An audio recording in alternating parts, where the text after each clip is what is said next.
1, B0 2, C0 3 அப்படியே போயிட்டே இருக்கும். Z0 26. அதாவது ஒவ்வொரு ஆல்ஃபபெட்டுக்கும் ஏலேருந்து Z வரைக்கும் 1லேருந்து 26 வரைக்கும் உள்ள நம்பர்ஸ். ஸோ இப்போது டாக் பை கேட் ஈக்குவல் 7னா pig bull by pig equal 7 கேட்டிருக்காங்க.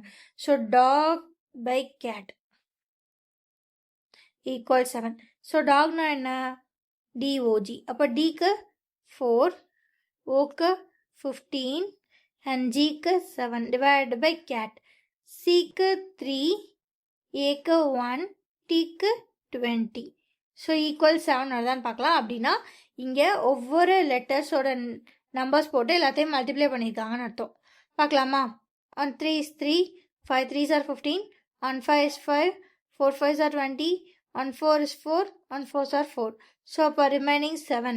ஸோ இங்கே ஒவ்வொரு லெட்டருக்கு உள்ள நம்பரை போட்டு மல்டிப்ளை பண்ணியிருக்காங்க. நம்ம இப்போ என்ன கண்டுபிடிக்கணும்? புல் பை பிக். பார்க்கலாமா?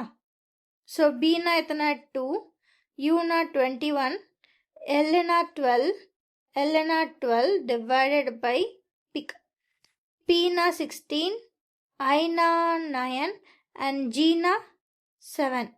1 7 is 7, 3 7s are 21, 1 3 is 3, 3 3s are 9, 1 3 is 3, 4 3s are 12, 1 4 is 4, 4 4s are 16, 1 4 is 4, 4 3s are 12.